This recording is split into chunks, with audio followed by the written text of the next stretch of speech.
a gente vai trabalhar a ideia da abordagem sistêmica, né? Na verdade, tem vários assuntos dentro dessa ideia da abordagem sistêmica e assuntos que têm desdobramentos variados, né? Então, esse é talvez a dificuldade do tema. O tema em si, ele nem é tão difícil assim, né? Tem umas coisas, você fala de cibernética, de não sei o quê, e aí parece meio viagem, mas na verdade tem uma conexão muito grande com a parte de tecnologia de informação, indicadores, né? Coisas que são vamos dizer assim, do cotidiano das organizações hoje. Então a gente vai, né, de Six Sigma, origem da qualidade, está tudo aí dentro desse, vamos dizer assim, desse pacote, né, da abordagem sistêmica. Tá? Então, quer dizer, na verdade, não todos os temas, mas o fundamento desses temas, né, estão aqui nessa questão da abordagem sistêmica. Por isso que eu prefiro abordar ela em conjunto. Tá? Tentar condensar o máximo possível e, ao mesmo tempo, abrir os canais, né, para os desdobramentos, né, que a gente vai ver a seguir ao longo da disciplina. Inicialmente, né, tem lá uma discussão sobre abordagem sistêmica na abertura da parte 3 do livro do Kevin Neto, né, e depois tem os capítulos específicos que tratam de temas, né, que a gente vai tratar aqui. Eu acabo dando uma ênfase um pouquinho diferente do que o livro faz, né? Alguns assuntos eu diminui um pouquinho, outros eu ampliei mais. Isso vai ficar evidente para vocês já já. Bom, a ideia da abordagem sistêmica, né, ela nasce da chamada teoria geral de sistemas, né, que era a ideia de você tentar desenvolver, né, teorias e formulações para aplicar, né, nas organizações. Tá? Tem um autor que a gente já vai ver aí, que é o von Bertalanffy, que é talvez a principal referência dessa área, né? E não só ele, mas ele e vários outros autores, né, vão, na verdade, trazendo conceitos de várias disciplinas e tentando aplicá-los ali ao campo da organização, né, das organizações. Tá? Então, assim, tem três princípios que, que configuram essa abordagem sistêmica. Né? Primeiro, a ideia do expansionismo, ou seja, quer dizer, todo o fenômeno, né, ele é parte de um fenômeno maior, tá? E aí isso já sinaliza para a gente que a gente está lidando com, né, organizações abertas, né, com o fato de uma organização estar dentro de um ambiente, etc. Ou seja, aquela ideia, a minha empresa está tendo problema de faturamento, né? Quer dizer, aquilo pode ser parte de um fenômeno maior, que é uma crise na economia, ou uma mudança de perfil de consumo, né, ou uma Covid da vida. Segundo princípio é o do pensamento sintético. Tá? A ideia aqui não é diferente do que vem nos autores, por exemplo, clássicos, onde você tenta desmontar, né, tenta compreender as coisas, desmontar em partes menores, as discussões, etc. Aqui é o inverso, quer dizer, você tenta entender o papel, né, daquela organização dentro, tá, do sistema maior. Então você cria sínteses, cria, né, noções, vamos dizer assim, mais simples, mas que tendem a retratar o que está acontecendo ali. Tá? Sei que essa ideia, no primeiro momento, ela é um pouco estranha, mas vai ficar mais clara para vocês aí ao longo da aula. E a ideia de teleologia, que também é um outro termo estranho, né? Mas a definição ela é razoavelmente simples. Né? Quer dizer, o fenômeno ele é explicado pelo seu efeito, pelo que ele produz e não pela sua causa. Tá? Quer dizer, isso é um esforço de tentar entender as relações realmente de causa, né, e efeito, né, que acontecem nas organizações. Tá? Porque muitas vezes a gente está olhando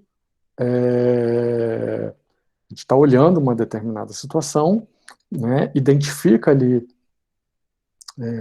problemas, né, e às vezes aquele problema não é em si, não é a causa, é só o efeito, né.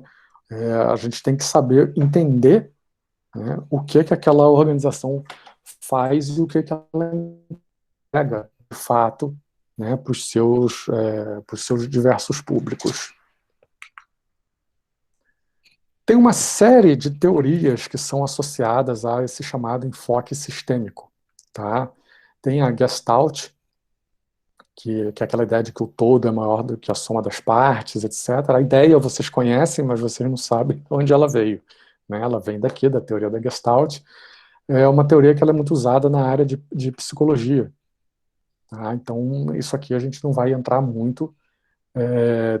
Essa ideia também do todo ser maior do que a soma das partes aparece em outros pontos, e aí eu prefiro me apoiar lá. O próprio Chiavenato também não entra muito nessa coisa da Gestalt. Até porque ela traz aí uma série de...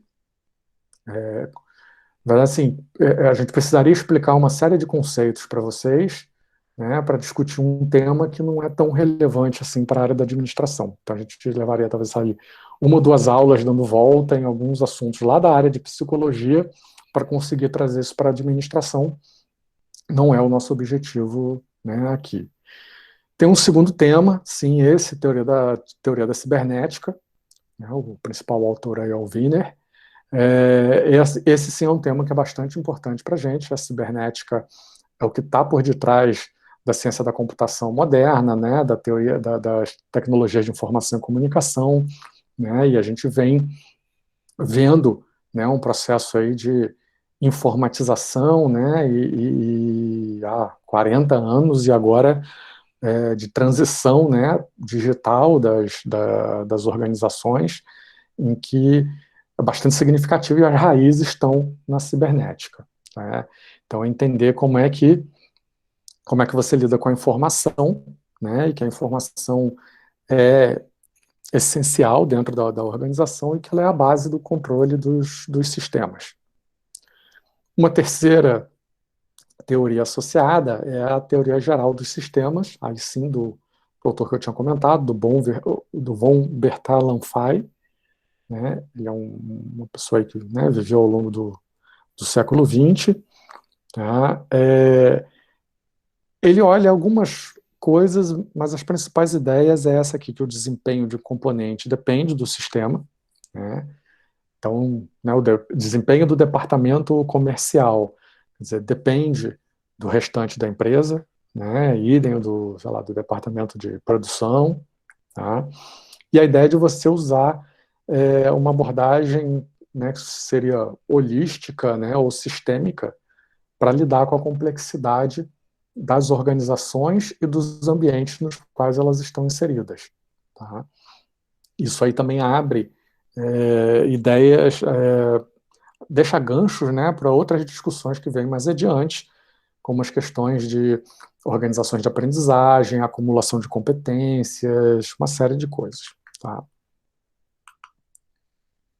Então, do ponto de vista da abordagem sistêmica, né, o livro do Chiavenato foca essas três teorias, né, a teoria de sistemas, a teoria matemática da administração e a discussão de cibernética, né, que é a aplicação de tecnologia no campo da administração.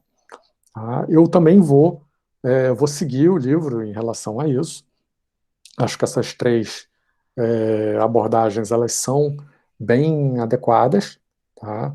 Mas provavelmente eu vou enfatizar, acho que mais as duas últimas do que a primeira. Tá? Vou explicando isso para vocês ao longo da nossa transição. Aí a gente, né, vai olhar agora especificamente os capítulos que tratam desses temas. O capítulo 15, né, ali da página 413 a 440, ele trata especificamente da discussão de tecnologia e administração. Tá? Ele chama, né, ele dá o nome de cibernética a essa discussão. A cibernética, na verdade, é o que está por detrás da criação, né, da ciência da informação, tá?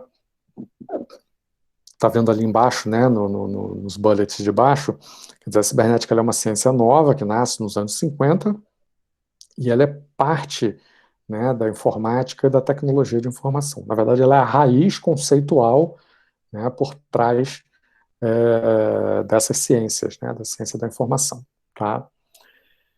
O que a gente tem que entender é que desde a Revolução Industrial, né, a tecnologia vem influenciando as organizações, né, e a gestão dessas organizações. Quer dizer, a gente já acompanhou um pouco isso. Lá atrás você, né, teve a força humana substituída pela força a vapor, que foi a primeira Revolução Industrial.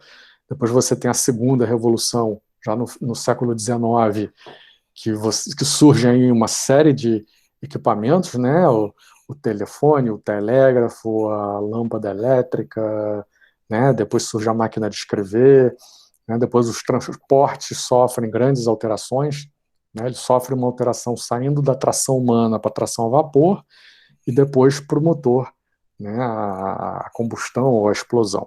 Né. E a gente vem tendo uma revolução mais recente, né, já de meados do século XX, que é a introdução, né, do computador para realizar cálculos complexos. Tá?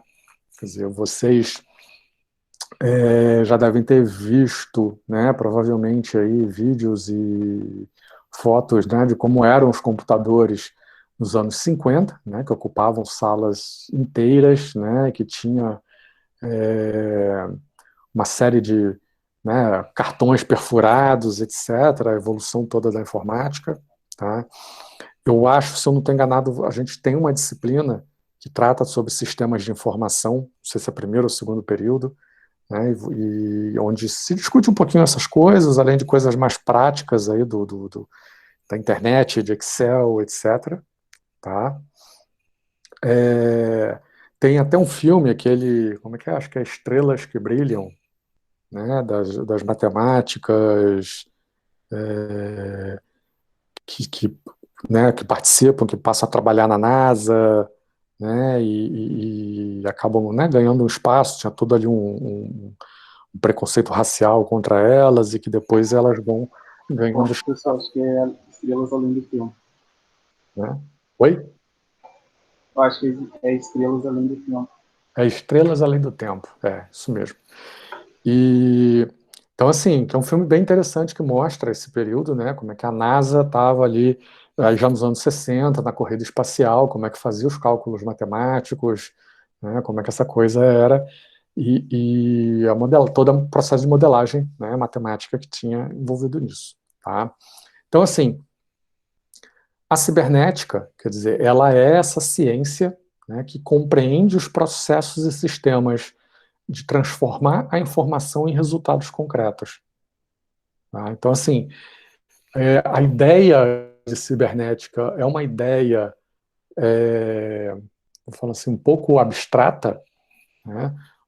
E quando você fala assim, para estudar cibernética tem que estudar os sistemas, etc., a gente fica meio vago, né? Meio boiando, mas quando a gente pensa no nível da organização, de uma empresa, né? E você diz assim, olha, são os processos e o sistema que transforma informação em resultado concreto, né? Principalmente, né, possibilita a tomada de decisões dentro das organizações, aí começa a ficar mais palatável para a gente.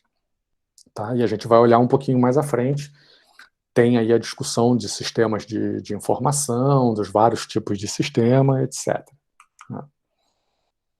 Para a gente conseguir também avançar nessas ideias, a gente precisa, da mesma forma como a gente olhou definições de organização ontem, a gente precisa olhar definições do que é um sistema. Né? A definição mais simples seria a ideia de que é um conjunto de elementos dinamicamente relacionados. Mas ela também, assim, ok, eu entendi, né? Por exemplo, o corpo humano é um sistema, né? Então a gente come, né? A gente mastiga a comida, ali é um elemento, a boca, os nossos dentes, a gente engole o elemento, tem aí o estômago que faz, né? digamos ali, um processo de mineração, né, e transforma aquela massa de comida, né, em algo que possa ser digerido, né, e aí tem vários outros órgãos do corpo que jogam lá coisas assim, químicas, né, que ajudam nesse processo de digestão, né, e aí você tem o fígado, né, que faz parte dessa filtragem, você tem o intestino grosso, que faz outra parte da filtragem, ou seja, né, é um sistema pelo qual a gente consegue transformar, né, comida em energia, né, e se manter funcionando. Do ponto de vista das organizações, né, é a mesma lógica. Né, a gente pensar, por exemplo, que a UF, né, é um sistema, né, quer dizer, ela tem os diversos departamentos e coordenações de curso. Esses departamentos e coordenações eles estão reunidos em unidades acadêmicas, né, que são faculdades, institutos, escolas, né, e a UF em si são 42, né, unidades acadêmicas, e em cima tem, né, uma gestão lá no âmbito das superintendências, pró-reitorias e da reitoria. Tá? Então, são elementos, né, dinamicamente relacionados. Tá? O sistema também ele é responsável ali por organizar uma atividade para se atingir um objetivo, né, uma ou mais atividades. Tá? A ideia é que você use, né, dados e informações, né, e transforme isso em mais informações, em decisões. Tá? A ideia também é que o sistema é um todo, né, organizado ou complexo. Né, você não tem, vamos dizer assim, um sistema que seja desorganizado. Ele até pode estar em desequilíbrio, mas ele tem uma lógica, né, e uma complexidade. Então você pensa, sei lá, floresta amazônica, uma floresta, né, tropical, ela é um sistema, ela tem ali uma lógica, né, em que as plantas menores interagem com as maiores, né, se protegem, né, que elas vão buscar água, né, que tem os animais ali no meio, né, tem as borboletas fazendo ali uma polinização, né, tem uma série de coisas ali, pô, os pássaros, quer dizer, tem né, os animais terrestres, tem uma organização ali, tem um certo equilíbrio, né, e quando tem até algum desequilíbrio, né, às vezes o sistema até tem mecanismos para retornar ao equilíbrio e às vezes não, precisa de algum tipo de intervenção. Tá? Acho que a ideia também de um conjunto ou combinação de partes, né, que formam um todo é interessante. Acho que o exemplo da UF é interessante. Né? A gente pensar no sistema Firjan, né, que é a Federação das Indústrias. Na verdade, são 5 organizações: a própria Federação das Indústrias, o SESI, o SENAI, o Instituto Evaldo Lodge, que é o IEL, e o CIRG, que é o Centro Industrial do Rio de Janeiro. Né? Cada um tem um conjunto ali de missões, né? E executam aquelas missões em prol da indústria. Né? Quer dizer, o Senai faz treinamento, faz ensaios laboratoriais, o SESI tem uma parte de saúde do trabalhador e também de lazer. Né? O centro industrial ele presta serviços direto às empresas, serviços às vezes jurídicos e outros, né? E a própria federação que tem um papel mais político de fazer, né, lobby, pressão junto ao Estado, né, de organizar as demandas, né, dos empresários, etc. Então aquilo funciona, né, você junta ali partes diferentes e cria, né, um todo ali que é bem complexo. Tá? A ideia também de ser um conjunto complexo, né, de elementos que interagem de forma ordenada, né, ou um conjunto de objetivos ou entidades que se interrelacionam, né, um conjunto de elementos dinamicamente relacionados, né, que estão ali para atingir um objetivo. Tá? Então, assim, são várias definições muito similares, né? Comento uma que a gente lida com ela, que é o Sistema Globo de Comunicações, né? Quer dizer, a Globo tem, né, tem a TV aberta, né, a Rede Globo, quer dizer, tem jornal, né, o Jornal o Globo, tem rádio, né, agora além da TV aberta, está na TV a cabo, né, e agora está no streaming também com o Globoplay. Né? Então, assim, são um conjunto de organizações que têm, né, a missão de levar informação para as pessoas, informação e entretenimento para as pessoas, né, em diversos formatos. E o curioso aconteceu sei lá, né, é como eles se relacionam. Quer dizer, então, por exemplo, às vezes a geração da notícia se dá em um desses atores, né, uma dessas organizações, e ela é passada para as outras. Então, aconteceu sei lá, um acidente de trânsito na Avenida Brasil, lá no Rio, e atrapalhou o trânsito todo, fechou o trânsito todo. Quer dizer, aquilo ali, quando é detectado, provavelmente vai um carro ou uma moto lá do Globo, né? Às vezes, ou da TV, né? Por conta da produção do RJTV ou da rádio, né? O cara vai lá, né? Tem um repórter que entra local informando a situação, né? No rádio, né? Aí vai voltar um fotógrafo e tira fotos, né? Então aquela informação sai no rádio, sai no jornal, no RJTV de meio-dia, né?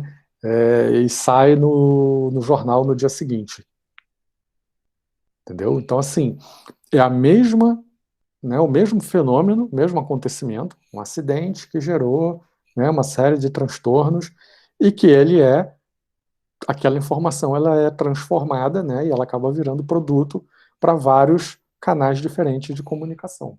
Então a Globo ela opera de fato, né, como um sistema, né, um sistema de comunicações.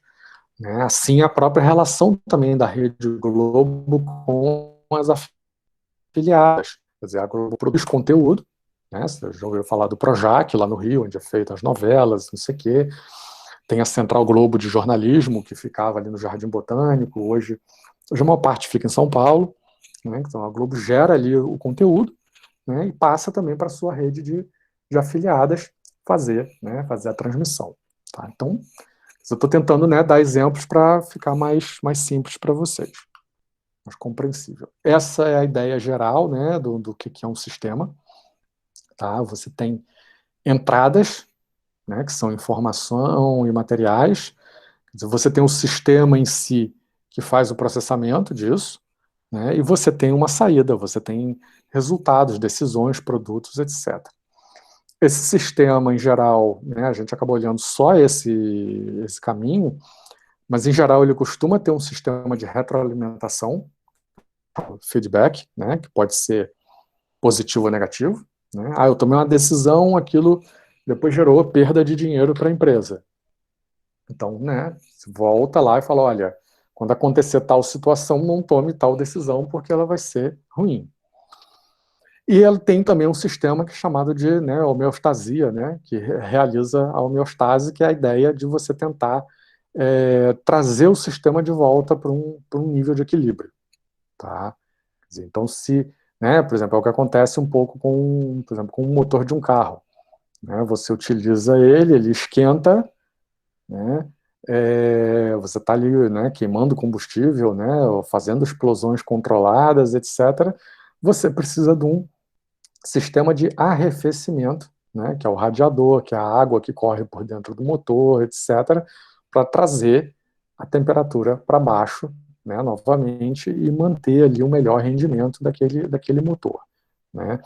Nos sistemas e nas organizações, a ideia é similar, quer dizer, você tem, né, mecanismos que tentam trazer o sistema para uma posição, eu não diria original, mas para uma posição né, de equilíbrio.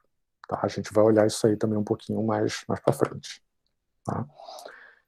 Exemplos aí de sistema, né? Esse aqui é um sistema, por exemplo, complexo, cheio de relações, né? Onde entra ali dados, energia, né, matéria, material, matéria, né, e do outro lado sai também informação, energia, né, e matéria.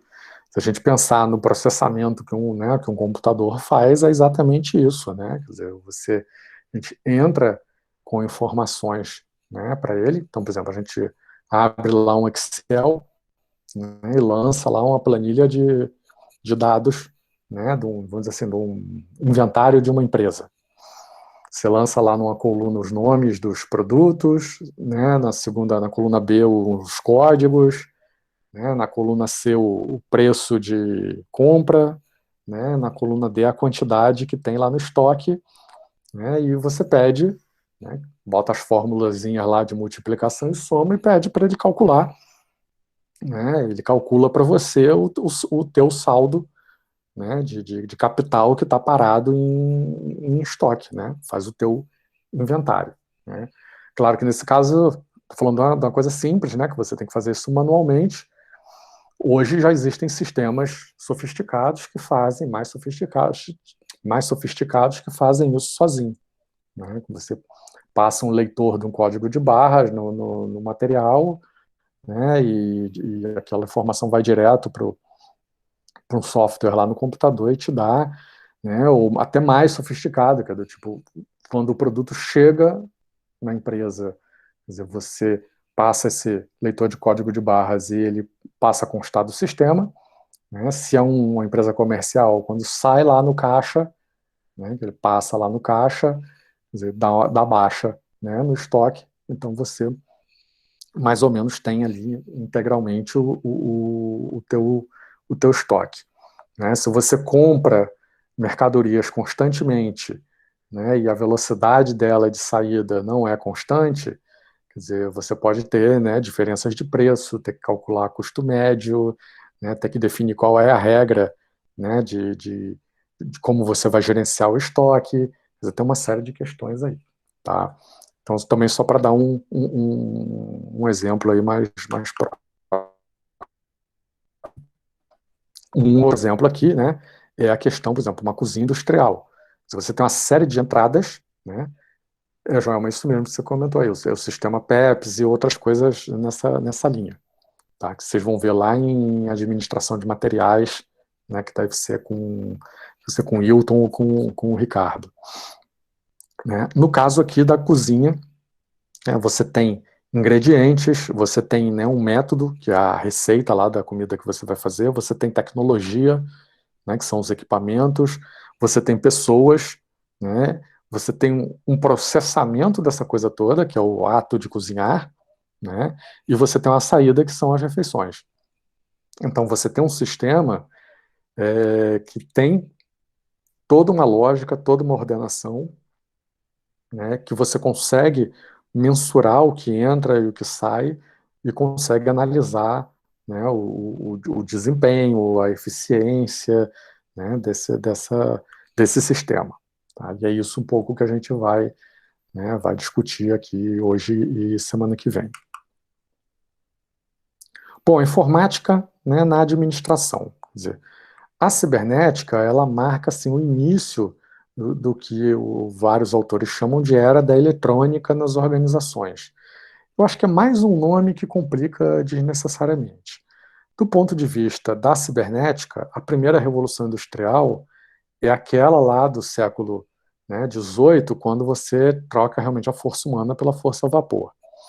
E a segunda revolução é quando você troca o cérebro humano por softwares, né, vamos dizer assim, complexos.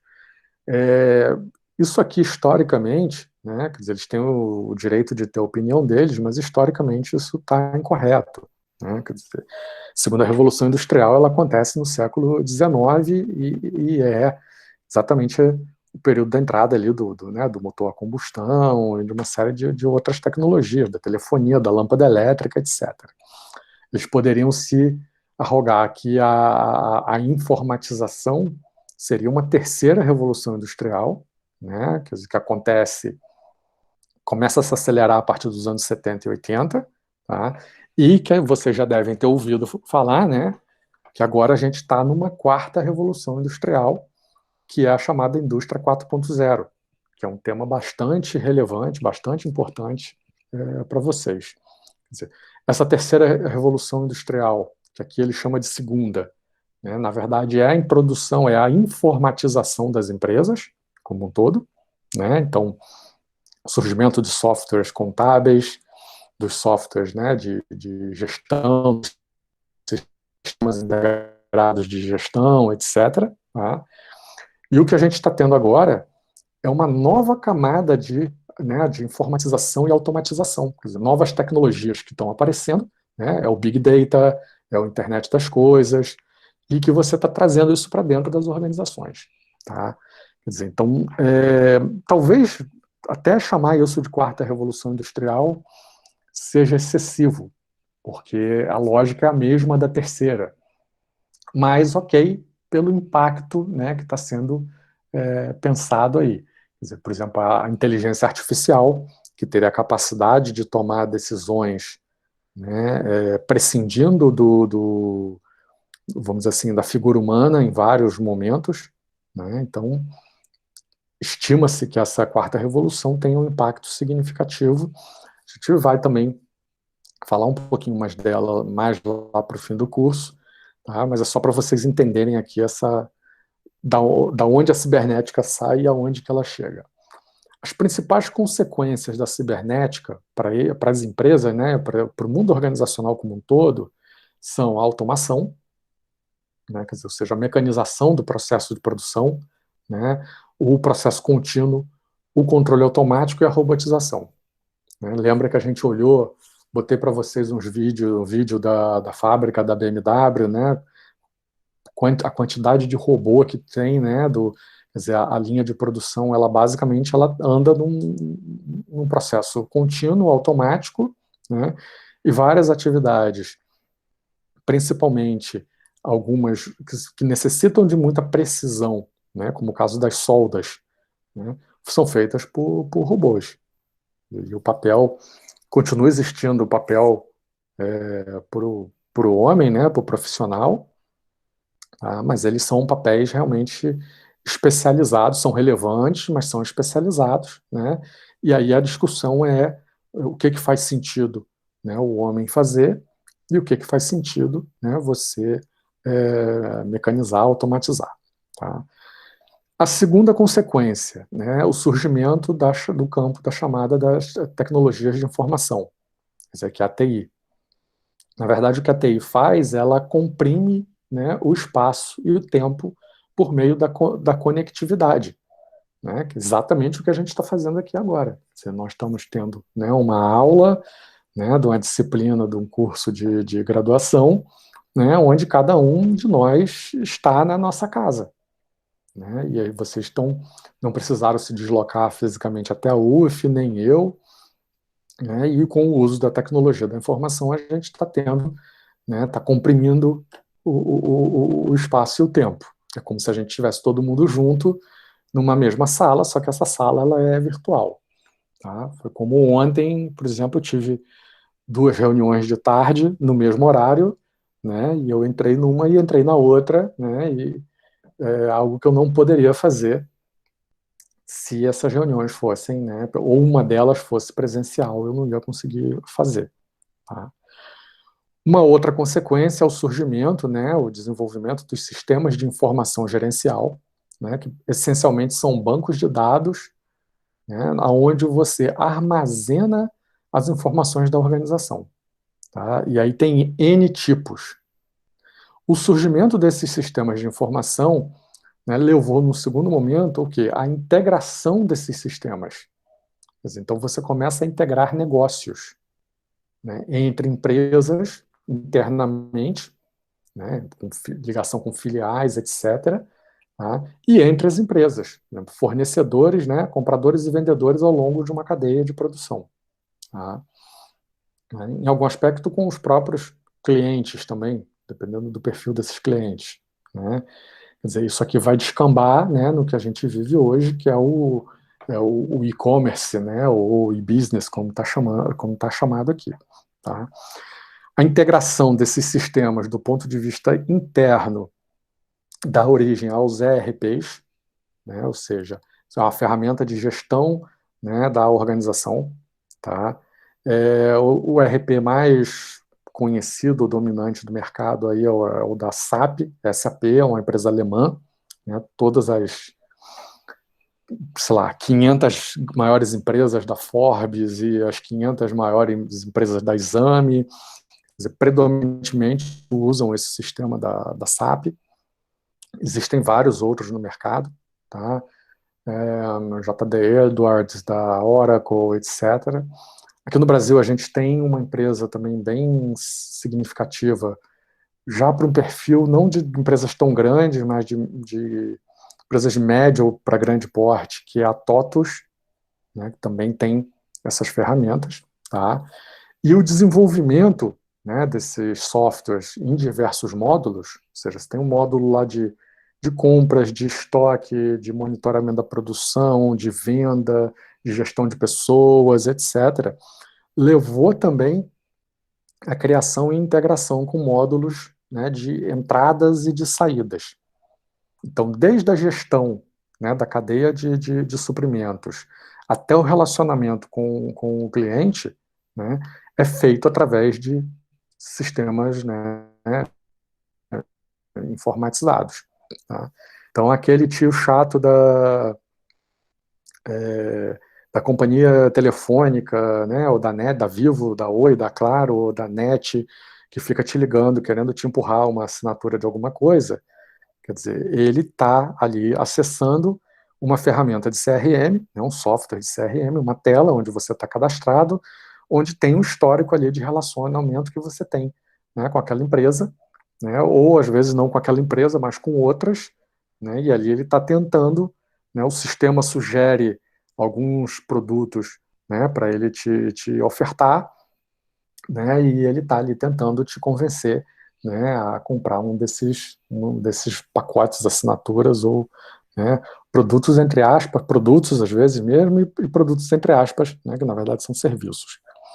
E do ponto de vista da empresa, né, do ponto de vista do processo de produção, quer dizer, a gestão da cadeia de suprimento é essencial, principalmente a gente pensando, né, em questões do como o just-in-time, né, de você ter um mínimo de estoque, de você se relacionar com os seus diversos fornecedores e etc. Tá? Então, os sistemas integrados de gestão, eles são, assim, ferramentas essenciais nas organizações, né, atualmente.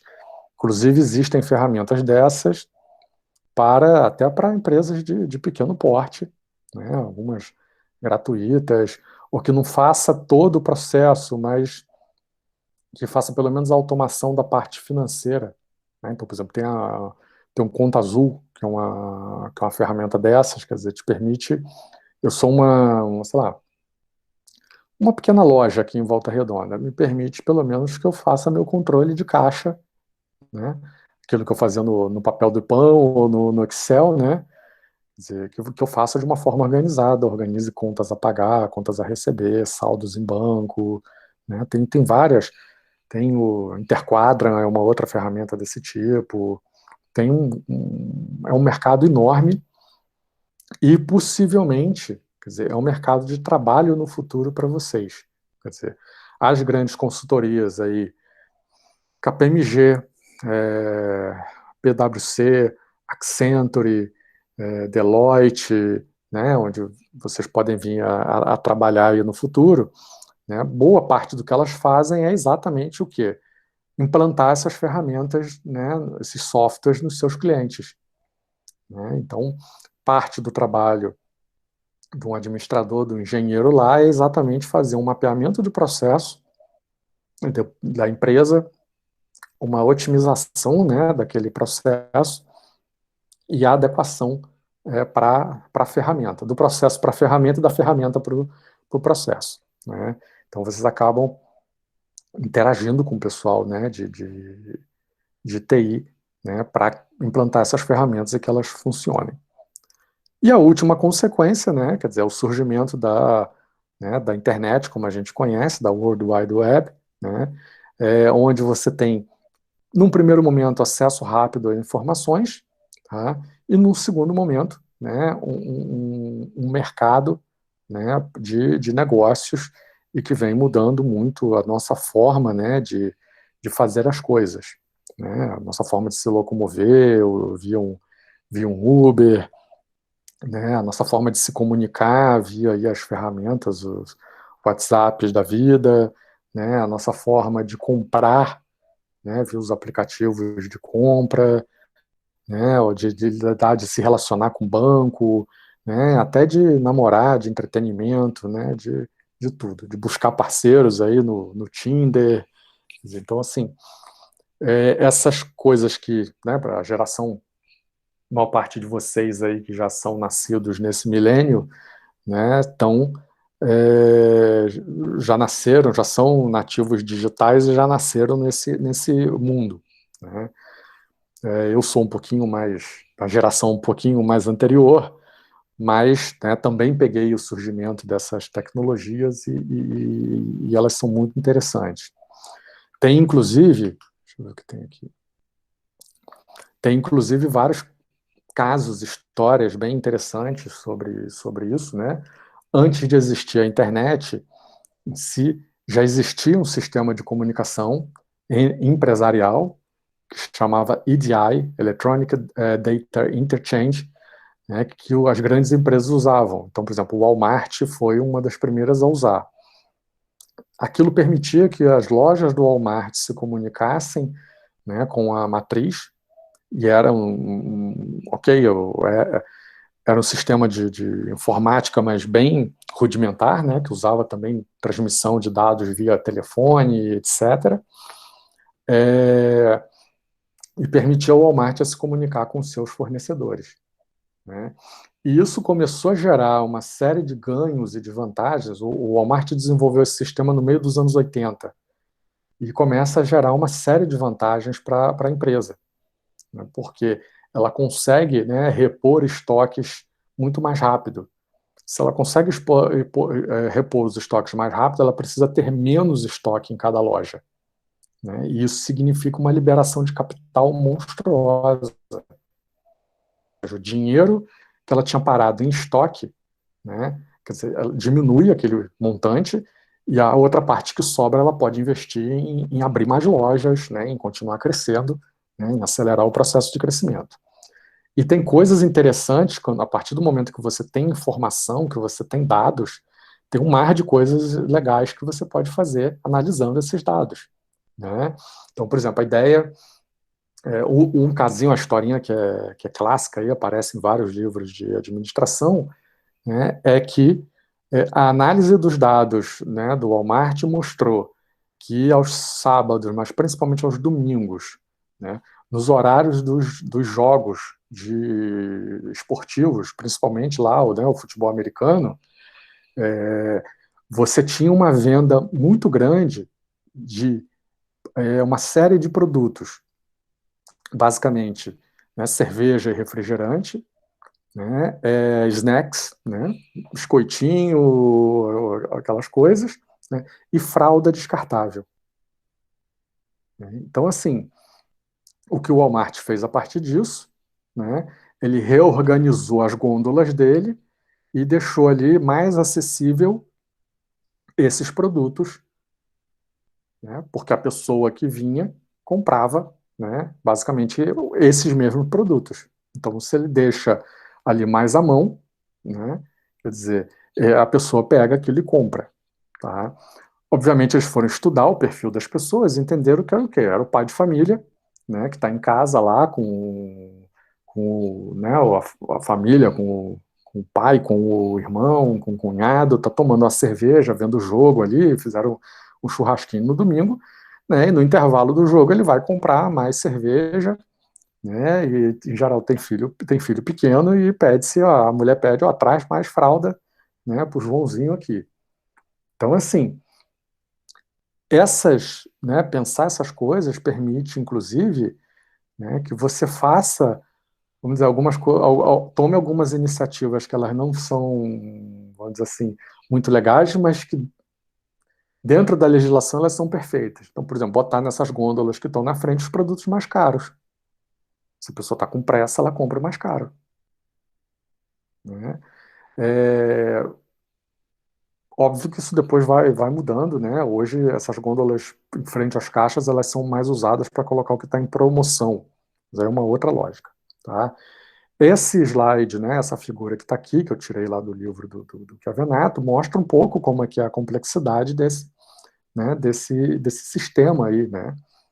Então, você tem uma leva de fornecedores, né? Você tem, no caso aqui não é comercial, né, é industrial, então você tem um inventário de matéria-prima e componente, você tem um inventário de materiais em processamentos e você tem um inventário de produtos acabados.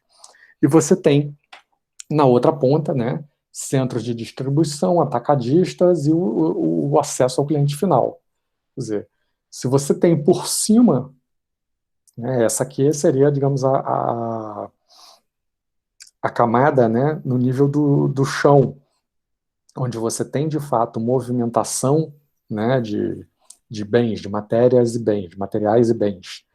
Né? Se você tem uma camada por cima disso, que são de sistemas de informação, né, coletando informações e permitindo que o gestor, né, acesse essas informações, tenha análises, né, tenha indicadores, a tendência é que você consiga melhorar a eficiência, né, daquela organização. Tá? E aí é o grande crescimento, né, de uma leva de organizações, né, principalmente aí nos últimos 40 anos, está relacionado exatamente ao uso inteligente desses sistemas.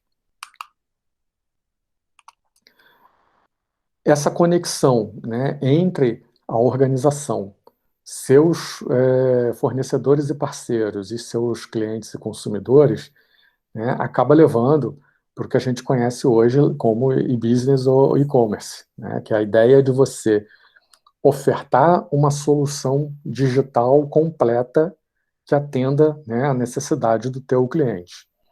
E em cada etapa né, dessa cadeia, quer dizer, você tem ali uma ferramenta, um software específico, né, um sistema específico para fazer, né, a coleta de informação. Na verdade, sim, a coleta de dados, análise de informações, a geração de indicadores e, em alguns aspectos, até a tomada de decisão. Né? Porque esses sistemas hoje eles permitem, né, que você tenha, por exemplo, um painel de controle, né, num computador e que você tenha faixas operacionais. Né? Então, eu tenho um estoque aqui que tem 50 unidades, né, de um determinado produto aqui que eu comercializo. Ok. Quer dizer, na verdade, você trabalha com uma faixa ali entre, né, por exemplo, sei lá, 30 e 70, né, produtos no estoque.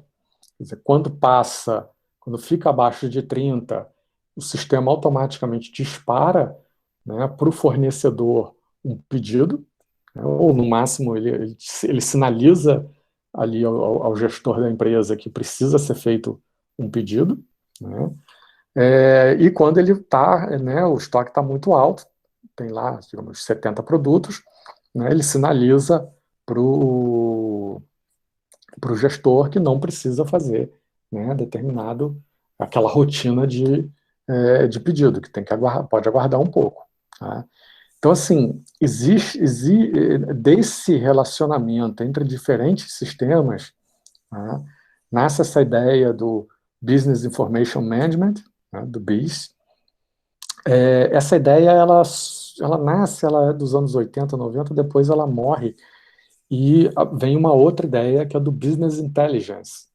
Quer dizer, mantém a ideia do BI, né, que é exatamente você ter uma inteligência de negócios organizando aqueles dados e informações que são, né, coletados e produzidos dentro da organização para apoiar a tomada de decisão do gestor.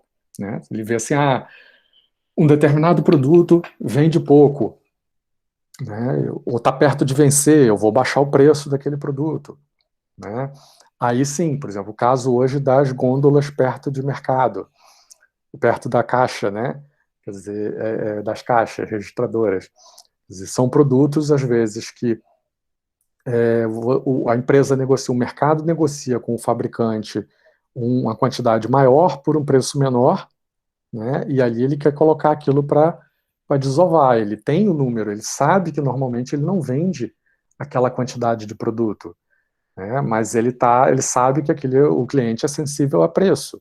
Então, se ele colocar o produto num lugar que tenha visibilidade por um preço atrativo, né, vai ser vendido, né? Então, isso acontece muito em momentos, por exemplo, quando o fornecedor está com excesso de produção, né, ou quando tem alguma data e eles querem fazer algum tipo de promoção, né? Quer dizer, às vezes o próprio fornecedor já chega para o mercado e diz, olha, eu tenho uma quantidade tal de um produto X que eu quero, né, desovar e eu posso te dar X de desconto, né? Então isso é negociado, tá?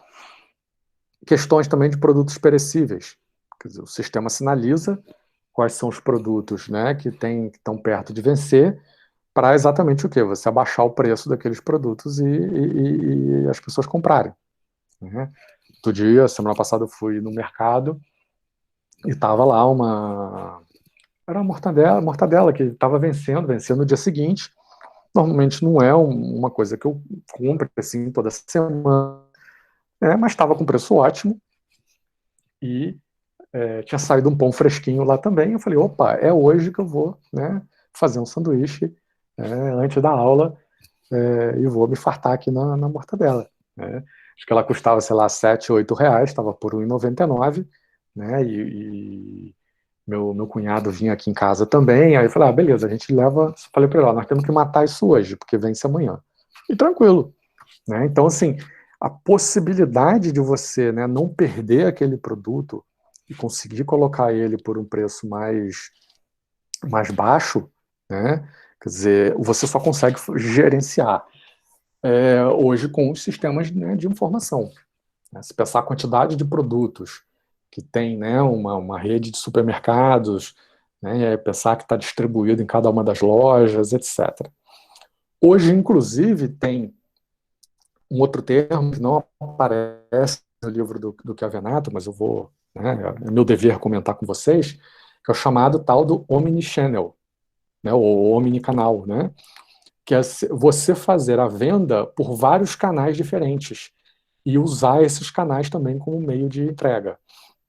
Então, eu tenho olhado algumas lojas, né? O Walmart faz isso lá nos Estados Unidos. Então, por exemplo, você pode comprar pela internet, no aplicativo, e receber pela internet.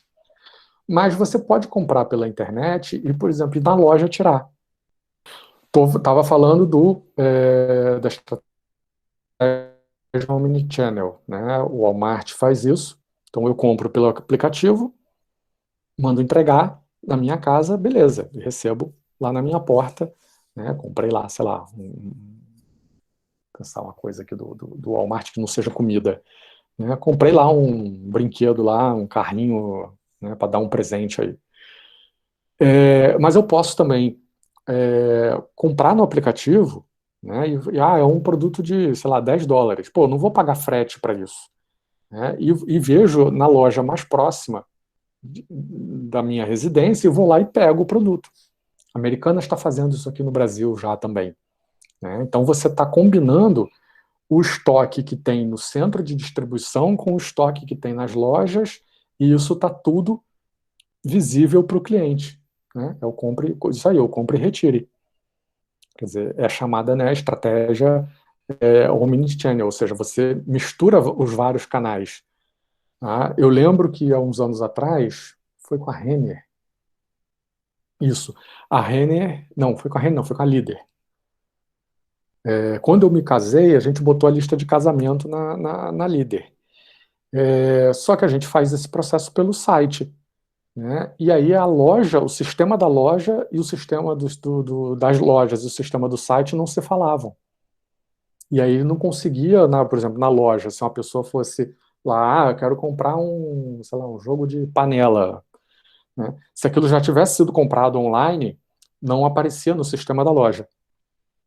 né? Então, por exemplo, a gente teve vários produtos, vários presentes que recebeu dobrado e que teve que ir lá depois trocar, né? Porque não tinha essa integração dos sistemas. Quer dizer, hoje isso já não existe mais, quer dizer, os sistemas são, né, você desenha já, né, o sistema de operação das tuas lojas e o e-business para eles funcionarem integrados, né, e você ter várias possibilidades, tá? E mais do que isso, né, que é o caso da Amazon, que além disso você abre o teu sistema para, né, para terceiros. Então você vira um marketplace, né, que permite que terceiros vendam dentro da tua plataforma. E isso também aqui, né, Americanas, Submarino também estão fazendo, né? Você compra no site da Americanas, você vê lá se é entregue pela Americanas ou se é entregue, né, por um outro fornecedor, tá? Então, assim, né, a criação de soluções digitais, a informatização, essas coisas todas, né, estão aí no nosso dia a dia e o conceito original por detrás disso é o da cibernética. Deixa eu avançar um pouquinho. Aí sim. E o conceito mais moderno, né, que a gente diz, então essa nova sociedade da informação que a gente está vivendo aí no século, né, 21, aí tem vários nomes, aqui é o que a Venato dá de era da informação, o pessoal fala de sociedade da informação, sociedade do conhecimento, né, traz um novo contexto para a administração, né, e um avalanche de problemas organizacionais. Quer dizer, a maior parte das organizações elas estavam despreparadas para essa realidade, né, e a velocidade e a intensidade das mudanças são muito rápidas, né? Então, assim, será que se uma cooperativa de táxi tivesse lá atrás, pensando no surgimento do Uber, eles não teriam tomado iniciativas para melhorar o serviço, né, e não perder tanto o mercado? Né? Mas eles não estavam pensando nisso. Inclusive, né, no momento em que o Uber entra, a reação primeiro é ser contrária, né, é bater na porta do prefeito, de vereador, né, para barrar que é ilegal e coisas desse tipo. Né? Mas quando você vai ver, já era. É tão mais eficiente, né, que atropela o que era. Na verdade, é isso mesmo que o Heitor está comentando aqui, que não tinha incentivo. Na verdade, era um mercado praticamente monopolizado, né, e que não tinha, estava todo mundo muito confortável. Né, e ele foi, vamos dizer assim, disrompido, né, pela tecnologia de informação. Quer dizer, eu fiquei anos pedindo um ponto de táxi para a gente colocar aí na frente do campus, né, foi até no prefeito e o que eu soube era assim, tem um acordo do sindicato com a prefeitura em Volta Redonda que só pode ter 250 táxis na cidade, né? Quer dizer, e aí ninguém tem interesse de sair ali da vila, né, ou de alguns pontos no aterrado para ir, né, por exemplo, lá para frente da UF. Né? Quer dizer, então, beleza, não precisa mais ir, a gente chama o Uber agora. Né? Vida que segue. Então, assim, essas transformações, eu lembro que em 2004, 2005, me chamaram para dar aula na Cândido Mendes, lá no Rio de Janeiro, numas pós-graduações de direito, né, direito do consumidor, direito administrativo e etc.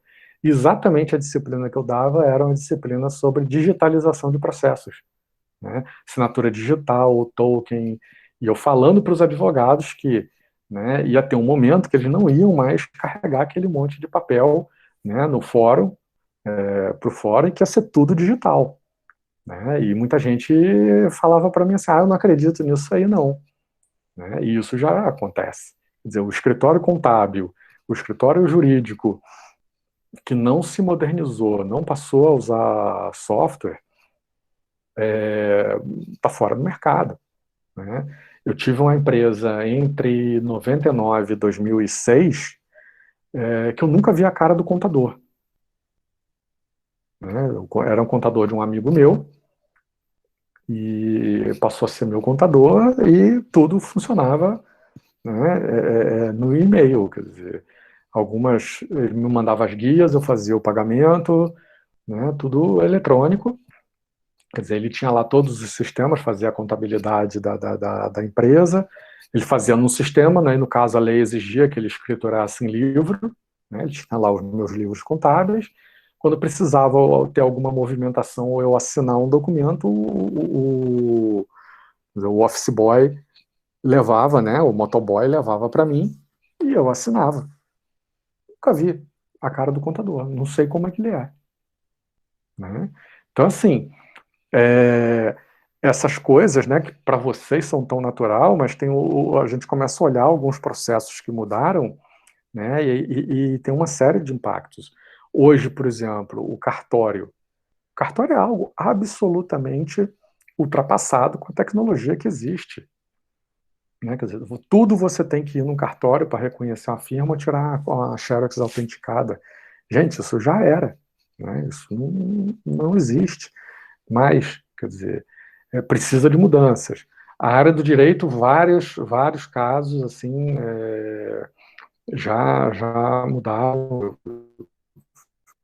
Recentemente estava fazendo inventário dos meus avós e o processo era manual, né, e passou a ser digital. Nossa, que facilidade. Quer dizer, você pode baixar, ter arquivado todo o processo, né, você quer acompanhar, você entra na internet, lança o número do processo e vê em que estágio está, né, quer dizer, facilita enormemente. Né, e quem não entrou nisso aí, dançou. Tá? E mais do que isso, quer dizer, as organizações elas precisam, né, se reinventar completamente, né, e buscar soluções aí para os seus negócios, porque diversos negócios, né, estão deixando de existir. Né? Por exemplo, as questões de intermediação, né, são uma que são muito afetadas pela transformação digital. Né? Eu vejo, eu observo, por exemplo, aqui em Volta Redonda, um monte de loja de carro, ali no Aterrado, né, indo ali para, também no Aero, ali indo para Voldac, né, para quem conhece a região, a cidade, um monte de loja de carro. Gente, eu não sei muito bem o que aquelas lojas fazem, como elas sobrevivem. Né? Não quero acusar ninguém, dizer que é lavagem de dinheiro ou coisa desse tipo. Parte porque não faz nenhum sentido. Quer dizer, você entra na Web Motors, você vê um carro, né? Você vai e resolve. Né? Acabou que o Web Motors acabou virando, né? E os outros aplicativos acabou virando uma ferramenta adicional para essas lojas, né, fazerem negócio. Eu sei, assim, né, agora falando sério, eu sei que eles sobrevivem muito do financiamento. Né?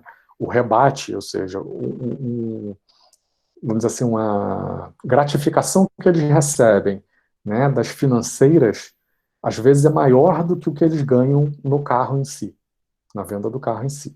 Né? E isso é o motivo da loja física existir. Né? Mas a médio prazo, essa coisa ela tende a diminuir muito.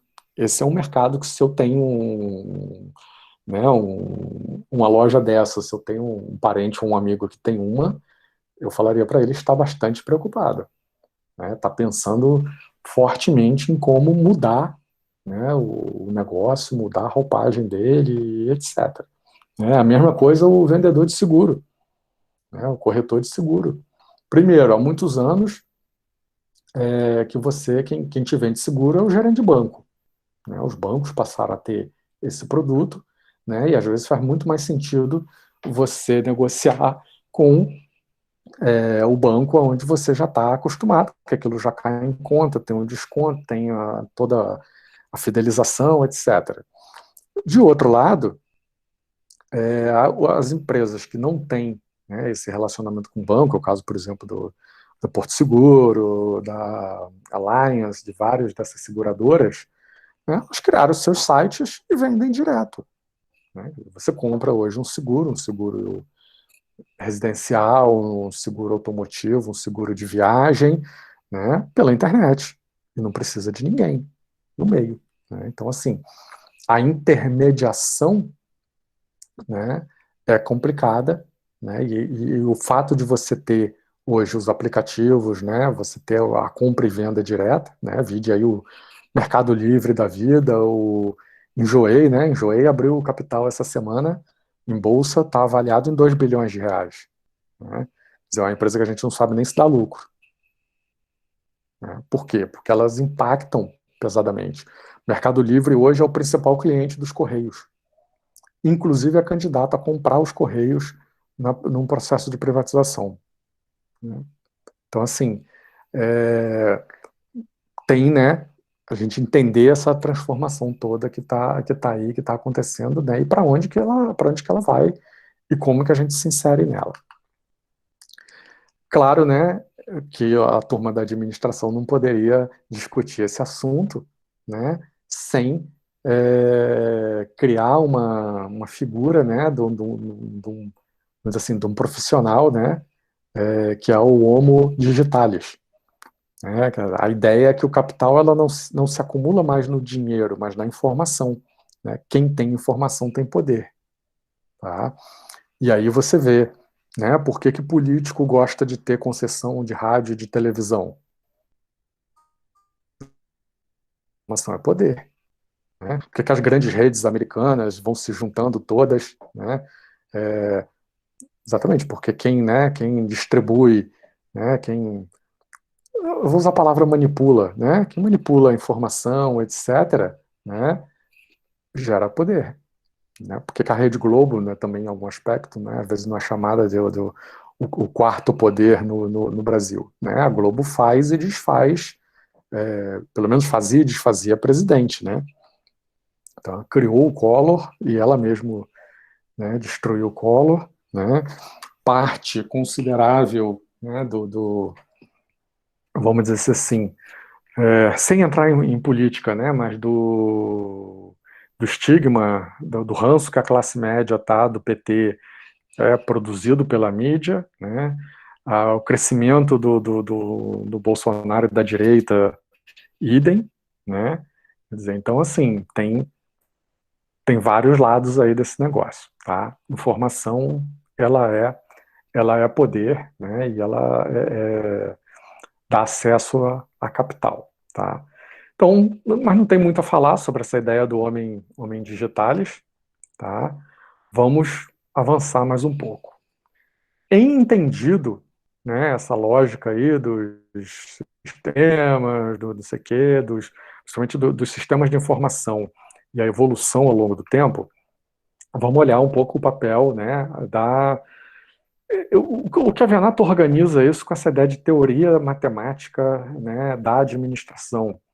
Eu acho esse nome um pouco forte, né, o capítulo 16 aí do nosso livro, que tem cerca de 30 páginas, uma leitura interessante, gostosa, mas eu acho que é muito mais assim, o uso, né, e a influência da matemática e da estatística na administração. Tá? A teoria matemática dá diversas contribuições ao campo da administração, né, principalmente no processo de tomada de decisão, na pesquisa operacional e no desenvolvimento de indicadores de desempenho. Quer dizer, são 3 campos da administração que são totalmente suportados, né, pela matemática e pela estatística. E que, inclusive, vocês vão, né, estudar eles aqui com a gente ao longo do curso. Quer dizer, a parte de pesquisa operacional, vocês têm disciplina, todas as disciplinas de administração de materiais, administração da produção, passa, né, pela parte de PO, né, tomada de decisão também está aí no meio disso, né, e a parte de indicadores de desempenho, a gente vai olhar um pouquinho aqui. Eu não sei, eu acho que vocês olham um pouco mais lá, tem uma disciplina também de administração estratégica também, que também olha isso. Entendeu? Então, assim, coisas que são muito importantes para a gestão, né, contemporânea, atual das organizações, né, nascem aí. Tá? Esse é o motivo também, né, de vocês estudarem, né, ter métodos matemáticos e estatísticos no nosso curso, né, para vocês entenderem o que são essas ferramentas e aprenderem a lidar com elas. Né? Porque eu sei que vocês lá na frente, muitos de vocês vão apanhar dessas disciplinas, né, principalmente a de estatística, E você, para que eu estou fazendo isso? Eu não vou ser engenheiro, não sei o quê, né? Engenharia que tem um monte, tá, blá, blá, né? Aquela choradeira que é normal, né? E a gente, na verdade, desde o desenho inicial do curso, a gente sempre pensou que não, a gente tem que dar os métodos matemáticos e estatísticos quase do mesmo nível da engenharia. Porque senão vocês vão perder emprego para o engenheiro de produção, que sabe fazer essas contas. Né? Então a gente pensou isso. Os nossos professores da área não são administradores que dão disciplina de métodos quantitativos, né? Não, são pessoas especializadas na área. Né? Quer dizer, o Paulo André tem doutorado em engenharia, né? O Paulo e a Vanessa, que dão métodos e PO, quer dizer, são doutores são matemáticos com doutorado em engenharia nuclear. Quer dizer, a gente trouxe as pessoas, né? Inclusive o Paulo é formado na engenharia aqui, a Vanessa também fez pós-doc na engenharia aqui. Quer dizer, para olhar isso com o viés, né, da administração, mas sem perder conteúdo. Né? Porque muitas vezes acontece isso, quando você usa, né, de uma área na outra, né, você dá lá de qualquer jeito, mas aqui não. Tanto as disciplinas de métodos quantitativos, quanto as disciplinas de economia também, né, são dadas por economistas, né, especializados na área. Tanto Lígia, Fábio, Gil, né, são especializados aí na área. Né? Porque também, quer dizer, vocês vão profissionalmente lá na frente dividir, né, mercado muito com os economistas, né, e acaba que eles têm uma formação, uma visão de mundo que em geral é mais ampla, sabem melhor a parte também de finanças, negócios internacionais, tem também disciplinas de métodos, né, que são pesadas, né, então a gente tem que chegar no nível deles, senão vocês ficam para trás. Feito esse parênteses, vamos avançar aí nesses temas. Questão do processo decisório. Né? Quer dizer, a teoria matemática, ela desloca a ênfase da ação, né? Que é o que a gente vê, por exemplo, sei lá, na administração científica, né? Lá no Taylor, etc., para a ênfase na decisão que antecede a ação. Né? Quer dizer, então a ideia é que a gente tenha informações, né, para subsidiar o processo de tomada de decisão e diminuir o risco. E aí modelos estatísticos ajudam a gente nisso, como séries temporais, simulação de cenários, né, e toda a parte de processamento de dados. Por exemplo, simulação de cenários ou criação de cenários é super importante para a estratégia. Né? Análise de séries temporais, por exemplo, para fazer análise por exemplo, fluxo de caixa, né, de empresa, para você prever, por exemplo, você tem um negócio ali que tem sazonalidade. Né? Então, você tem a informação dos anos anteriores, quer dizer, você faz ali uma projeção, né, para frente. Tá? Então, são técnicas importantes, métodos importantes. Tá? As decisões, elas em geral, elas podem ser caracterizadas em dois grupos, né, que a gente chama de programadas e não programadas. Tá? A ideia aqui é que a gente está o tempo inteiro lidando com os conceitos de risco e de incerteza. Né? Quer dizer, quando o risco é baixo, né, e você tem certeza sobre uma determinada situação, quer dizer, a probabilidade objetiva de você tomar a decisão e aquilo dar um resultado esperado é grande. Né? Quando você tem, né, já menos certeza, né, o risco daquela decisão é maior. Né? Quer dizer, e você vai caminhando, vamos dizer assim, de uma certeza completa, né, até um nível de incerteza completa. E aí é importante notar uma diferença dos dois conceitos. A gente usa risco e incerteza como conceitos iguais, substitutos. Não são. Tá? O risco você mensura, você dá probabilidade, né, para que ele aconteça. Tá? A incerteza não. Você não consegue dá uma probabilidade, né, para que aquilo possa acontecer. É de fato incerto. Tá? Então, assim, até comento em geral, né, isso para vocês, né, que o nosso idioma português ele é um idioma extremamente bonito, mas ele é rico e complexo, né? Quer dizer, não existem, a gente tem que tomar cuidado com as palavras porque elas não são iguais, né? Elas são sinônimas, elas são próximas, né? Mas tem que entender os conceitos. Porque se elas fossem exatamente iguais, elas não precisava existir duas ou três palavras para definir a mesma coisa, existia uma só. Né? A gente sempre fala assim, olha, para você falar bem português, você precisa conhecer 20 mil palavras. Quando você compara com o inglês, por exemplo, o inglês é uma língua mais simples, mais objetiva.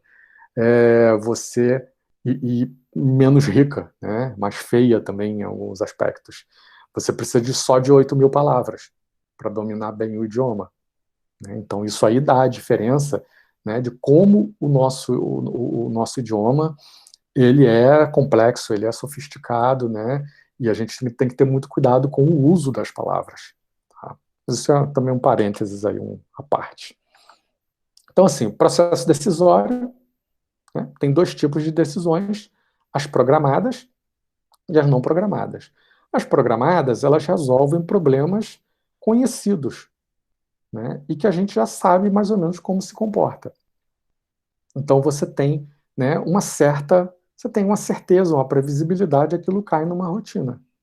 Né? Então é saber, olha, né, eu tenho o exemplo que ele dá aqui do limite de crédito de cliente, talvez não seja muito bom, mas aquele limite, aquele do estoque, né? Eu tenho um estoque do produto A no meu inventário, quer dizer, se aquele estoque cai até um determinado, né, a média é 50 produtos, se ele cai a 30, eu estou caminhando com um problema ali, que é a falta do produto, né, eu tenho uma ação que é pedir produto para o meu fornecedor. Quer dizer, é, é, é, o problema ele é conhecido e a solução ela é conhecida. Então é uma decisão mais ou menos programada. Já a não programada, quer dizer, você não tem toda a informação, né? Você tem um conjunto ali de incerteza, de imprevisibilidade, né? E as soluções padronizadas não resolvem. E aí você tem que atender aqueles problemas, né?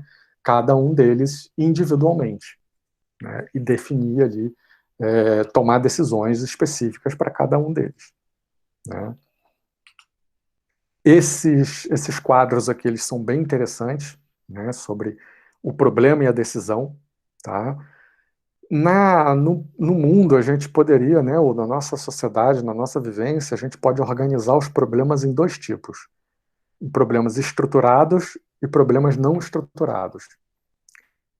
Problemas estruturados são aqueles que a gente, né, conhece, né, que tem uma certa previsibilidade, tá? E os não estruturados são aqueles que a gente, né, não conhece, né, que são situações desconhecidas, tá? E aí você pode fazer é, relacionar o tipo de problema com o tipo de decisão, né? E tentar entender né, ou classificar os problemas e as decisões, né, que você tem que tomar conforme essa matriz aqui. Isso ajuda muito, por exemplo, a questão de delegação de decisão. Né? Se você tem problemas estruturados com, né, com decisões programadas, quer dizer, você pode delegar aquilo. Um sistema pode tomar a decisão sozinho, né? Uma pessoa no nível inferior na hierarquia organizacional pode tomar aquela decisão. Né? Você não precisa levar todas as decisões né, ao presidente, ao dono, etc. Quer dizer, então, sempre essa ideia, quer dizer, se você tem um problema que ele é estruturado, né, você tem uma solução, uma decisão que é programada, quer dizer, você tem um contexto onde você tem previsibilidade, você tem situações conhecidas, né, você tem um processamento de dados convencional. Quer dizer, você pode ter um problema estruturado, né, ou seja, que ele é conhecido, mas, né, ele tem alguma variação, né, e essa variação não permite que você use a decisão programada. Né? Quer dizer, acontece algo não previsto, né, ou às vezes falta dado, né, e aí você tem que tomar uma decisão, né, individual, tá? Mas aquilo acaba sendo uma certa rotina. Né? Quando eu penso nisso, eu penso às vezes muito, por exemplo, a decisão de uma cozinha de um restaurante. Quer dizer, o problema é estruturado, né? Você tem pedidos entrando, né? E você tem lá um estoque de produtos. Né? Pode acontecer um dia ou outro, né, que você faz um cardápio, digamos lá, um restaurante aí, vamos dizer, de prato feito aí, que você tem lá 2 ou 3, 4 cardápios por dia. Né? Você pede, às vezes acontece, né, algum dia um prato acabar primeiro do que os outros, né? Ou faltar um determinado ingrediente. Quer dizer, você conhece o problema, né, mas a decisão não é uma decisão que você toma sempre.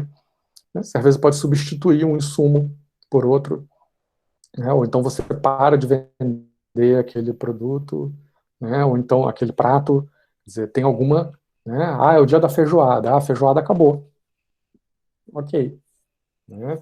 É o dia da feijoada, mas olha, não tenho feijoada ainda, mas eu não tenho a laranja, acabou, tudo bem vir sem a laranja?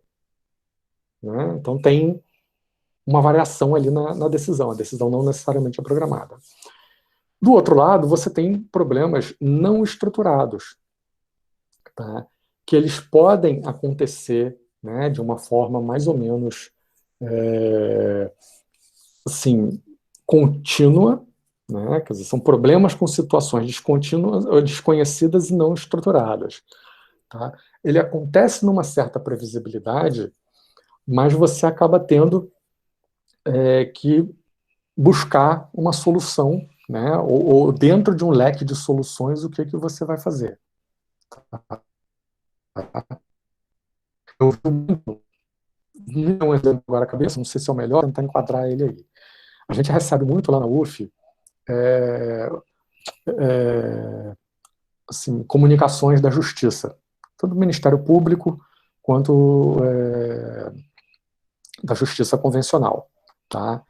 E sempre o que acontece? Chega um oficial de justiça, né, trazendo aquele documento, né, procurando digamos assim, a autoridade máxima para recebê-lo.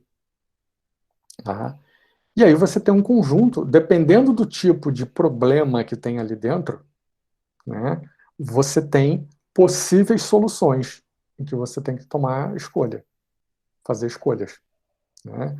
Nesse caso aí você não precisa usar uma técnica de pesquisa operacional para te apoiar na decisão, mas acontece. Né? Quer dizer, então, recurso aluno perdeu a inscrição do SISU e aí vai para a justiça, o juiz dá liminar mandando dar a matrícula. Você tem situações de pensão alimentícia, né, onde o pai está perguntando, o juiz, né, o pai via o juiz está perguntando à universidade quando o filho se forma. Né, você tem questões internas de... Como é que é? Está me faltando um exemplo aqui. Bom, tem N questões, né, questões de acesso ao campus, questões de possíveis até muito de estágio, né? Então, quer dizer, vocês, por exemplo, não podem, não podiam estagiar no primeiro ano de curso. Né?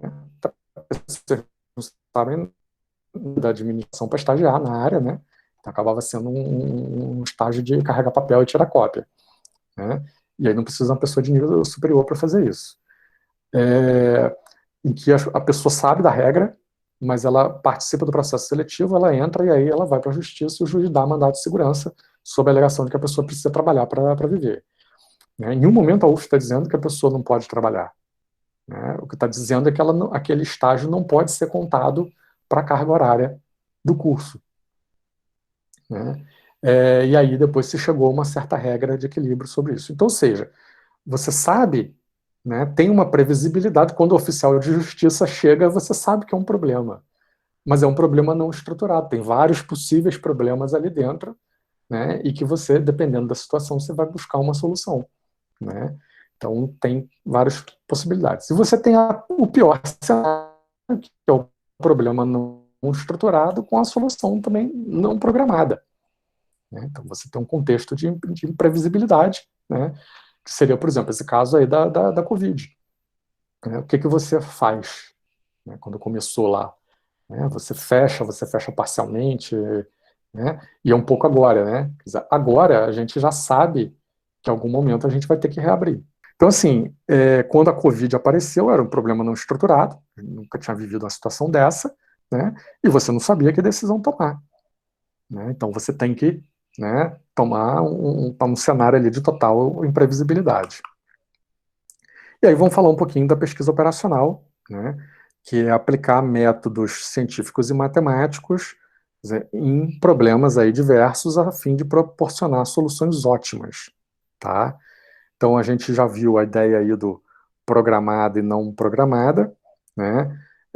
Você tem, né, técnicas de tomada da decisão, você tem técnicas tradicionais que estão ligadas até à própria percepção da administração científica, né, e das teorias clássicas de hábito, rotina, né, vou seguir a minha intuição, né, vamos fazer desse jeito e ver se dá certo, né, são o empirismo, né, ou copiar a decisão do outro, ou tem lá uma norma e você segue a norma, por mais que a decisão não pareça assim, razoável, né?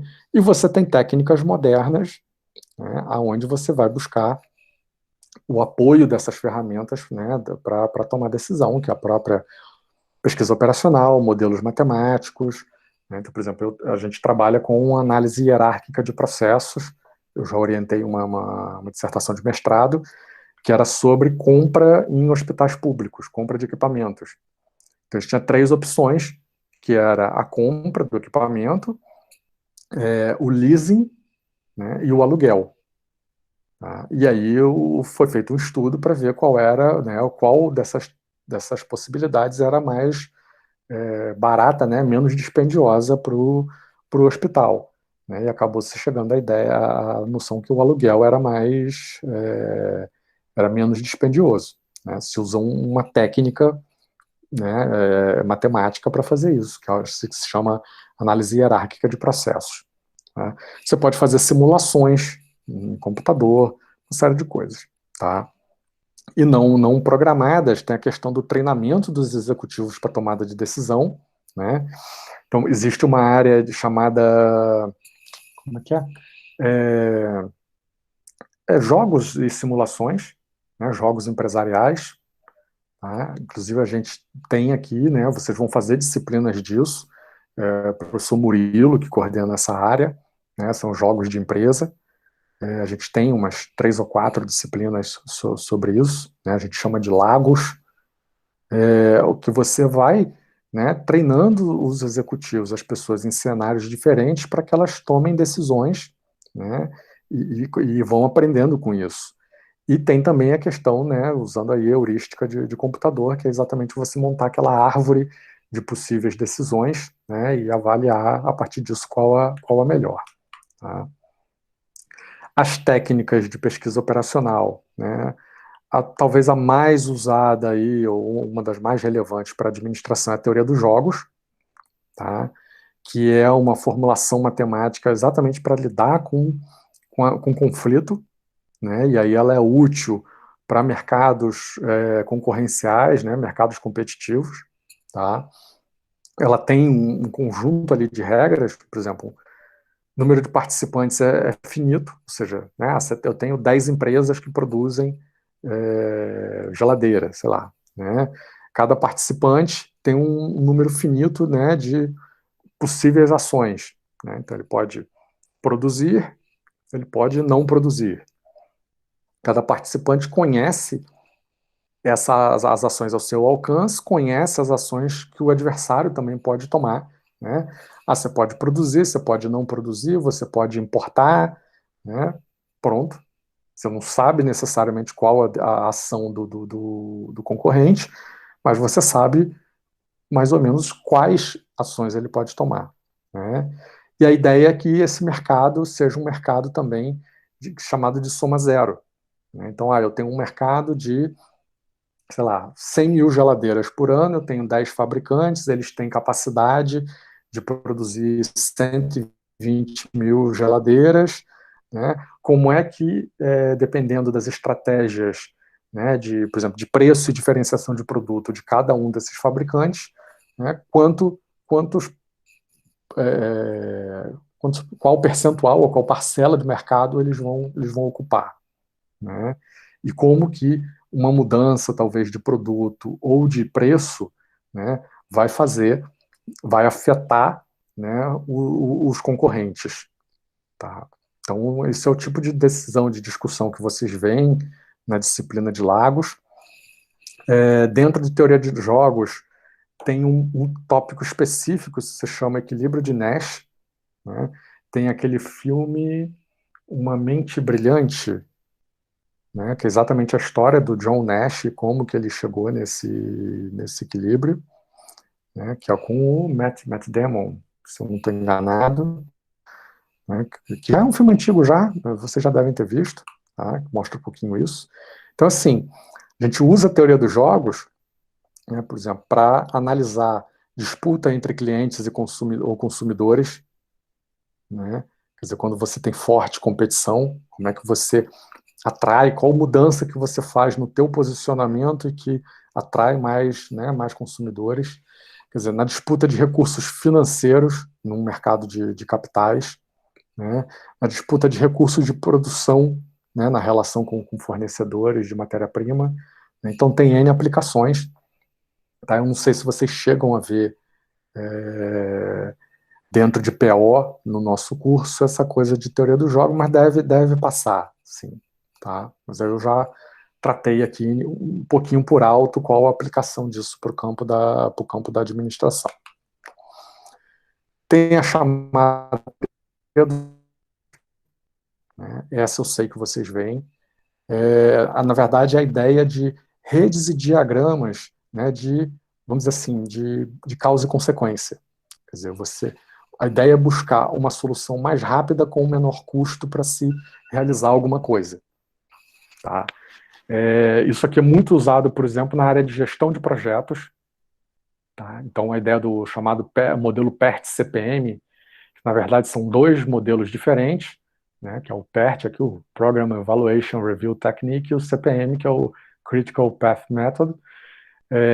Isso se você já, por exemplo, quem já olhou aí um Microsoft Project, né, você tem aquela tela inicial que você lança as atividades, você lança a relação entre elas, né, as datas de início e fim, se uma atividade só pode começar quando a outra termina, etc. Quer dizer, existe uma view, né, que você consegue ver exatamente um fluxograma de processo, né, e que você vê a relação ali, né, o tempo total, né, o próprio software calcula para você o tempo total daquele projeto. Você tem 10 atividades, né, cada uma leva um mês, e eu só posso começar uma depois que a outra termina, meu projeto vai levar 10 meses. Mas se eu puder fazer tarefas concomitantemente, né, ou começar algumas tarefas sem ter terminado a anterior, né, eu consigo encolher esse tempo. Tá? Então isso afeta muito a questão tanto de processos de produção, né, que a engenharia de produção olha quando olha layout de processo produtivo, etc., né, e afeta muito a gestão de projetos, que também é uma área bem relevante da administração. Vocês têm disciplina de gestão de projetos no curso, só que eu acho que é lá no 7º ou 8º período, com o professor Ricardo Tillman ou comigo. Né? A gente trabalha essa coisa aí mais a fundo lá. Tá? Outro tipo de teoria que é dada, né, na pesquisa operacional, chamada teoria das filas, né, quer dizer, aquela ideia de tentar otimizar um arranjo em condições, né, de espera, de aglomeração, né? Que é, o exemplo ele é simples, quer dizer, você chega, né, vai comprar um ingresso, tem aquela fila enorme ali do jogo do Voltaço, né? E você vai comprar o ingresso custa R$ 10. Quer dizer, as pessoas vão chegar com notas de 10, de 20 e de 50, né? E você tem um troco, né? Você parou lá, sei lá, 200, 300, R$ 500 lá em trocos em notas de 10, de 20, etc. Quer dizer, é você calcular em que momento a fila vai parar, porque o caixa não vai ter mais troco, né? E aí você otimizar para que não falte troco, né? Então existe esse método, ele é importante para N coisas, questão de, né, toda a questão de estrangulamento de processo, por exemplo, você tem processos produtivos que caminham em velocidades diferentes, quer dizer, você, né, fazer de repente um caminhar um pouco mais devagar, né, para aguardar o outro que já é mais lento, né, para que você não tenha um excesso de produtos, né, semi-acabados, ou que você não tenha estoque ali entre um processo e outro, né? Ou então você às vezes aumentar a capacidade, comprar uma segunda máquina, né, redesenhar o layout, etc. Então tudo que está relacionado tempo de espera, número de indivíduos, razão entre o tempo de espera e a prestação de serviço, teoria das filas trata, tá? Questões de tempo de atendimento em call center, tráfego, né, de veículos, né? Questão de distribuição também, né, a logística de distribuição de produtos, né? Então, por exemplo, esquecendo o nome da empresa lá nos Estados Unidos, ela só vira, eles fazem um trajeto, né, eles desenham no computador o trajeto de entregas, a UPS, né, UPS. Eles fazem uma entrega de trajetos aonde o caminhão de entrega só vira à direita, porque lá nos Estados Unidos é permitido que você, mesmo com o sinal fechado, se não tiver ninguém atravessando, que você faça a conversão à direita, né? Então eles desenham o trajeto para que o caminhão não fique parado nos sinais e com isso perca tempo, né? Isso aqui é nitidamente uma aplicação de teoria das filas. Nos anos 90, tem uma versão mais atual dessa coisa, que é a chamada teoria das restrições, que analisa exatamente gargalos em processos produtivos. Tem alguém, provavelmente tem algum grupo fazendo o livro da teoria das restrições, que é o AMETA, que é o livro 4 aí do nosso seminário. Tá? É um livro muito interessante, de leitura fácil, que eu recomendo para todo mundo. Eu recomendo que vejam o vídeo dos colegas e que leiam depois o livro, né, que várias questões assim que às vezes a gente não entende por que elas acontecem, né? Tipo assim, como acontece o engarrafamento, né, ou o engargalamento de um processo produtivo, isso passa a ser explicado lá. A questão também, né, da programação, quer dizer, uma outra técnica de você tem a programação linear, que é uma técnica matemática, né, para analisar os recursos de produção e tentar maximizar ali o lucro, né, e minimizar custos. Né, você monta aquelas... Na verdade, você monta uma função, né, uma fórmula ali, x e y, que representa a tua produção, né, e você monta ali matrizes com as informações de produção para tentar otimizar, né, aquele teu processo. Claro, né, alocação de recursos, relações entre variáveis de decisão, objetivo a alcançar, restrições em processo de produção, quer dizer, tudo isso você consegue trabalhar com técnicas aí de programação linear. Você tem técnicas também de programação não linear ou programação dinâmica, tá? Por exemplo, o problema é que tem várias fases interrelacionadas. Quer dizer, você tem que tomar decisões em partes e que uma decisão afeta a outra. Esse caso do trajeto, por exemplo, é típico. Então, por exemplo, hoje eu fui à rua na hora do almoço, né, resolver um monte de coisa, farmácia, mercado, né, no sapateiro, fui almoçar, né, então, quer dizer, a minha decisão primeiro era, eu já saio daqui meio-dia, eu vou almoçar primeiro, né, e aí a partir do caminho que eu fiz do lugar que eu fui almoçar, né, eu fui fazendo o caminho dos outros locais. Não fazia sentido eu ir almoçar, né, num local longe da minha casa e depois voltar para fazer uma coisa do lado da minha casa. Não, eu deixei isso para o final, né? E aí fui fazendo conforme a proximidade, né, do local que eu fui almoçar. Só que a gente faz isso de forma intuitiva na vida da gente, né? Porque os problemas eles não são tão complexos assim.